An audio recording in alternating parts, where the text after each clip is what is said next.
for the state, for the Big Ten, and what it means to college basketball in the state.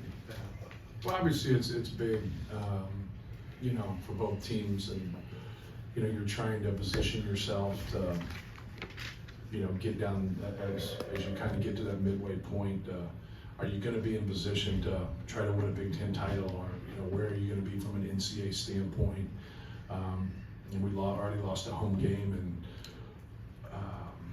you know, you just have to be able to hold serve at home and win. And but no, it's a huge game, you know, for both teams, and the rivalry's big. But more than anything, like just trying to get another win in the Big Ten and try to keep, you know, our positioning, you know, where it is. And obviously we got 9 more games to play, but you know, this was a huge win for us. We're very fortunate because the other team deserved to win too. Matt, what's the message going into halftime, and then in the second half, what were kind of the couple of the plays that just turned it in your favor? I thought they manhandled us a couple times at the rim. I thought they were quicker to the ball than we were. That was first and foremost. I thought Luke Goody had a big hand in the first half. He got away from us a couple times. At least one of them, maybe 2 of them, were spray out threes after offensive rebounds. But I thought he was a big player in that first half. Obviously, Mabako has a huge game, and Trey Galloway was really good in the second half. But yeah, that was it. You know, Trey had not really gotten to where he was working us downhill to his right hand like he did in the second half. So like, I was just talking about that, like that adjustment wasn't in play, even though we understand that's where he wants to get. We wanted to keep him off his right hand, and we just did a poor job with it. I did a poor job with it. We should have been more prepared in that area. But you know, when you have a huge big guy like that rolling to the basket, and you stick shooters behind you in the outside, like we made a living off of that, right? And you see Braden Smith play it, and that's what they did. They found Mabako late for that 3, which was a big shot. Trey kept driving and getting fouled, getting the ball there, dumping down to Ballo. So they really had something, and Mike did a good job of just staying with it. And they really have something that was just working right there. We were just fortunate there at the end. Like, you know, Trey Galloway doesn't have the ball in his hands at the end. I mean, let's just be frank about it, because he was making plays. And so now he doesn't have the ball there at the end, and then we were able to get a stop right there, and that was huge. It seemed like the game plan coming out of halftime was to get Trey up against Ballo in space. Yes. Just in general, just get Trey the ball in general, yeah. Is that what you tried to go back to get Trey that game winner that was a little bit further out than he's normally shooting the ball? That wasn't clean. And so like we come off of it and they stick us and they play good defense right there. And then we wanted to throw back and just go in and have a deep post up, and that wasn't. We were very fortunate there. Trey makes a great play, but give Indiana credit because they pushed him out and made him make a tough, you know, 15-foot jump hook. And he's a good player. You know, Trey's a good player. He needs to come set on the screen so we can play him the whole game. Like, look at the box right there. He's a plus 21 in 26 minutes. Like, he doesn't have those 2 fouls. We don't take him out. How does that adjust the game where we have a place to go with the basketball and to make them play? Because the one thing that you want is you want to play off of Braden Smith and you want to play off of Trey Kaufman-Renn. Now it really brings value to other players that can shoot the basketball. But now when you're just playing off of Braden and you don't have a post-up guy there, that gets to be, that makes it a lot harder on us. Matt, Jakari obviously had huge plays at the end of both halves, and just seemed to have a lot of poise for a freshman in a game of this magnitude.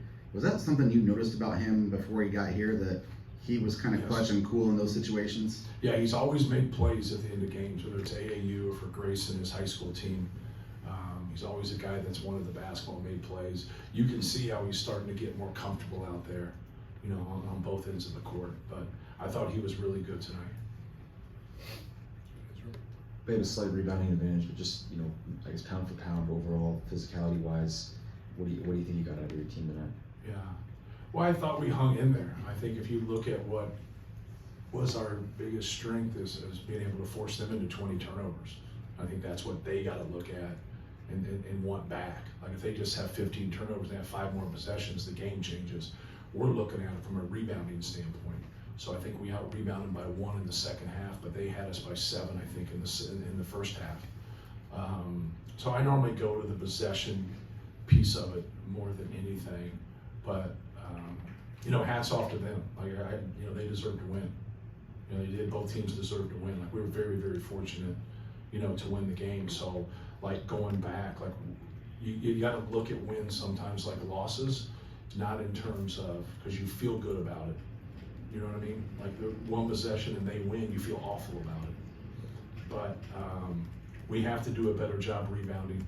When we get into rotations and then we have to rebound, that gets a little bit hard for us. But I didn't think we were quick to the ball. I didn't think we had enough jumpers. You got to jump. You got to go get it.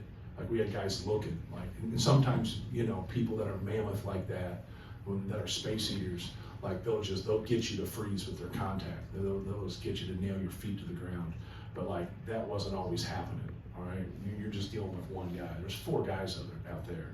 We didn't have enough guys, you know, flying in there. I thought it was better in the second half, but it still has to be more consistent. Matt Raleigh gets the technical in the first half.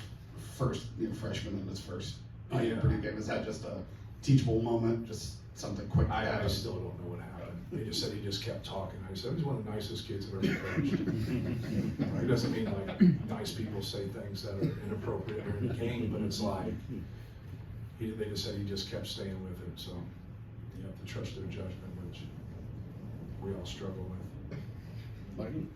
Matt, kind of I think second time in the last 3 games you've had to deal with foul trouble. Yeah. And just what happened tonight, is that a sign that you see that your bench continues to improve? Yeah. And give you some productive minutes there while guys sit?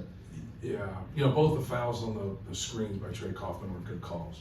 Like, you can't move there at the end. They got Indiana on an open court win. They got Indiana on another one. They were very consistent with that. But both of his fouls there were good calls. Like, he just missed it. But, you know, it's one of those things that if you can end up winning the game, you like the experience that you had, but then if it would have cost you, because you would just go back and look at Trey Kaufman's minutes and how good we were with him on the floor versus we weren't. Like, we're a plus 21 with him on the floor and we win by 5. You know, so like, if you just look at those other minutes, we really struggled. But I think the experience that they get, I thought Cam Heide, you know, did some good things for us.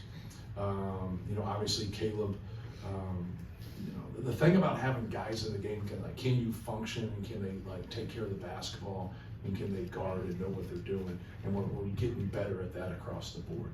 Like, we're just, our functionality is better. Like, today wasn't our best day, but I think Indiana had a lot to do with that. You talked a lot coming into the season about expanding role for Trey and how that was going to lead to expanded production, but it also means maybe kind of taking more on your shoulders in these bigger games. Was there something about him that you thought would also be ready for that moment, just kind of the magnitude of having to be the guy that carries the emotion and the pressure of those moments? Right, well, he's worked really hard. He's put in a lot of time. And, you know, I build confidence in guys through just watching them and seeing how productive they are in workouts and practices and things of that nature. So he's always been, you know, making those improvements. Now he's got to be more accountable. Like, you can't leave the game right there on something. Sometimes you get to where you compete and like you go get a ball, someone slides under you and you just go over their back, but you didn't intend to do that. When you're setting a screen, you're intending to set a screen. Like, be legal. Like, and we spend a lot of time on screens. It's very important for how we play. But like, you got to be legal. Like, that accountability is where he's got to grow because we need him to stay in the game. And then he doesn't like the shuffling back and forth. Well, what the hell are you supposed to do? You got to protect somebody that means so much for you. But then, like, we don't get him back in there, we're not winning that game, right?